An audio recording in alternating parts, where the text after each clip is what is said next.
All things considered, yes, my friends. Everything indicates that President Bolsonaro will be the right-wing candidate in 2026. That's why we saw, a few days ago, that guy Ciro Nogueira, completely desperate, not knowing what to do, running around like a headless chicken.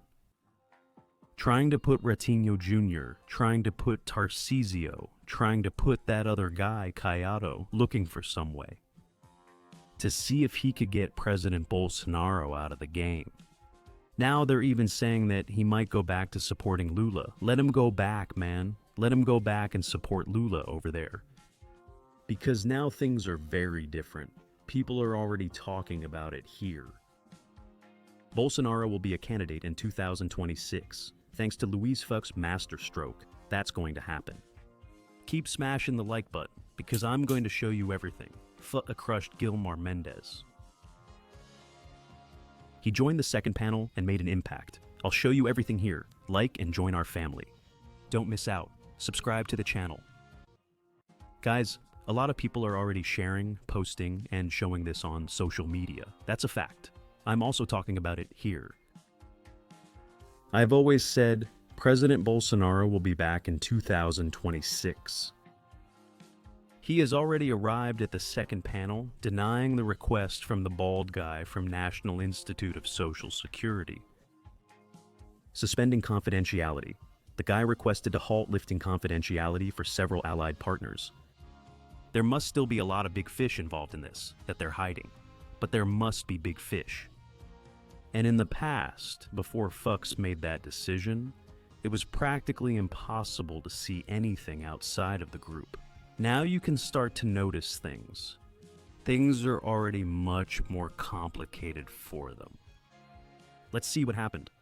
Luis Fuchs rejected the request to suspend the lifting of banking and tax secrecy for the lobbyist Antonio Carlos Camilo Antunes, known as Careca do National Institute of Social Security. He requested secrecy, and Fuchs went there and denied it. In addition to the suspension of the lifting of banking, tax, and telephone secrecy of the lobbyist, his son, and the companies linked to both of them, the defense of Careca do National Institute of Social Security requested an injunction for the Supreme Court to prohibit the use of the information obtained from the breaches. If it were with another minister, things would get complicated. But it ended up in the hands of Fuchs. And then, no way, man, that's not going to happen. Look at this. Parliamentary Commission of Inquiry. President Senator Carlos Viana praised the decision on Twitter, stating the commission acts within constitutional limits. They go there, summon Lula's brother. They go there and deny it. And then the court forbids saying anything about Lula's brother. Even though he's vice president, even him, right? Having full access to everything that happened. Obviously, the guy is a vice president, the vice. Minister Luis Fuchs made a decision that reinforces the independence and legitimacy of the Brazilian parliament by denying the request of the investigated individual known as Careca do National Institute of Social Security to suspend the breaches of confidentiality ordered by the Parliamentary Commission of Inquiry. The decision confirms that the Parliamentary Commission of Inquiry, Joint Parliamentary Committee of Inquiry, operates within constitutional limits, driven by the duty to investigate major events impacting millions of retirees, pensioners, and widows nationwide. The measures to lift confidentiality are not acts of persecution, but legal instruments to ensure that the truth prevails over any attempt at obstruction. The National Institute of Social Security Parliamentary Commission of Inquiry also reaffirms its commitment to transparency, due process, and the pursuit of truth, in defense of Brazil and the retirees who were harmed. Today, the Parliamentary Commission of Inquiry has heard, the former Attorney General of the National Social Security Institute. Virgilio, we had to call Lula's brother. We had to call that former Minister of Social Security of ours. Calling Carlos Lupi a minister, folks. He was involved in multiple corruption scandals during Dilma's government. But that's what we're seeing most in this country today, right? These people always But Careca got in trouble. Fuchs, bam, crushed him. And now he went after Gilmar Mendes, Minister Luis Fuchs. He's facing the bull head on, grabbing the bull by the horns. That's already evidence. Look what happened. Fuchs provokes Gilmar. Now he can discuss the votes without breaking rules. See what happened. Now he can discuss the votes without breaking rules. Fuchs' statement comes after Gilmar. Criticized his vote in Bolsonaro's trial and called him a regrettable figure. Behind the scenes, Gilmar went there and said that Fuchs is a regrettable figure. Fuchs, Gilmar. That's all my lawyer lets me say for now. Supreme Federal Court Justice Luis Fuchs stated just now that he will be a colleague of Gilmar Mendes in the court's second panel.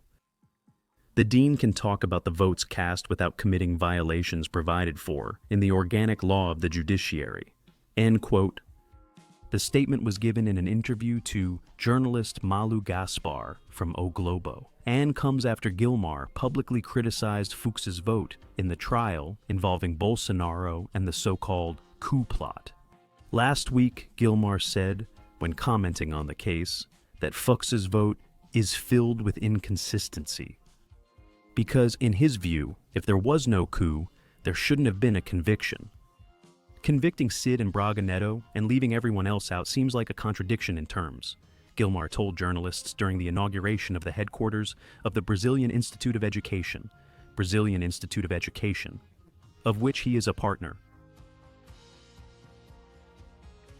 A moment of silence for you to reflect on this, of which he is a partner. Silence. The episode had been mentioned indirectly by Fuchs during the trial of Core 4, the alleged plot, and has now been directly confirmed. Yesterday's statement also comes after reports of an argument between the ministers in the court's corridors in which Gilmar allegedly called Fuchs a regrettable figure. In the trial of President Bolsonaro, who was sentenced to 27 years, Fuchs voted for full acquittal. The minister said Bolsonaro only considered it, but nothing happened. For him, mere consideration would not be enough to justify a conviction. On the January 8th accusations, the magistrate called the alleged link between Bolsonaro and the acts speculation by the Attorney General's office. He also destroyed, finished, humiliated Gonay, Professor Pardal. Look at what he says here. It's speculation, right? The outrageous things Gonay has been doing. Because obviously Gonay needs to do that. He got involved precisely for that. But now, at this moment, the story shows something in a totally adverse situation. Different. Fuchs, who was a major figure in Operation Car Wash, and there are already a lot of people afraid that he might reopen Operation Car Wash cases. Things are getting very complicated. We're going to go through a lot of intense emotions these days, all the way through the coming months even, until we achieve the goal of bringing President Bolsonaro back to a place he should never have left, the leadership of this country. It's outrageous. It's an atrocity, right? Everything we've seen, all of that. Commission? Bolsonaro is in jail for a case he's not even being investigated for. The excuse is that he might run away. But hold on. There's no case there, right? That he's being investigated, they release people of high danger in this country. The excuse is that they might run away.